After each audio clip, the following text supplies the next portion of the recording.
हे झाड बघितलंय का? या झाडाचं नाव काय असेल असं वाटतंय? याचं फुलाचं निरीक्षण करा.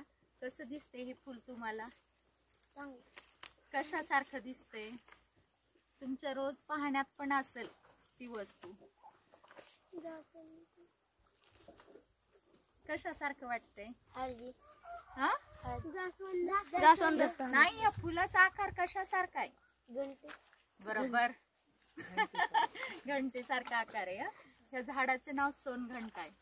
हे खूप दुर्मिळ झाड आहे. महाराष्ट्रात, फक्त महाराष्ट्रात आढळते. देशभरात फक्त महाराष्ट्रात काही ठिकाणीच आढळतं, सह्याद्रीच्या पर्वतरांगेत, आणि ते आपल्याकडे खूप दुर्मिळ झाड आहे. आणि याचा घंटेचा आकार आहे ना, आणि सोनेरी रंग. फुलांचा रंग कसा आहे? पिवळा सोनेरी, आणि घंटेचा आकार आहे म्हणून ह्याला सोनघंटा म्हणते. आणि हे खूप दुर्मिळ झाड आहे.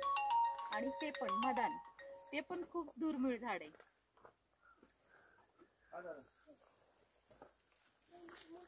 इतकं दुर्मिळ आहे की तुम्ही जगामध्ये कुठेही गेलात तर तुम्हाला हे झाड पाहायला मिळणार नाही. हे झाड पाहायचं असेल तर फक्त महाराष्ट्रामध्येच आढळतं. महाराष्ट्रामध्ये फक्त 9 ठिकाणी, आणि दुसरं एक ठिकाणी आपलं सर्पराज्ञी. आणि ह्या सर्पराज्ञीमध्ये याला आता फुलं आलेली आहेत. हे झाड इतकं दुर्मिळ आहे की त्याला आपण जर पाहिलं तर ते नष्ट होण्याच्या मार्गावर आहे. म्हणजे 2-4 वर्षात जर याचं जर संगोपन नाही झालं, संवर्धन, तर ते नष्ट होऊ शकतं. म्हणून याचं आयुष्याच्या रेड लिस्ट मध्ये हे झाड आहे. याचं संरक्षण संवर्धन करणं हे आपलं प्रत्येकाचं कर्तव्य. म्हणजे जरी आपल्याला झाड माहिती नसलं तरी प्रत्येक झाडाचं आपण जपणूक केली पाहिजे. त्याच्यानंतर हे मदान, याच प्रजातीचं हे झाड आहे. याचे पान आणि याचं पान तुम्हाला जवळपास सारखेच दिसतील, पण फुलामध्ये खूप फरक आहे. याचा घंटेचा आकारासारखा आणि याचं जास्वंदीच्या फुलासारखं बाहेर आलेलं आहे.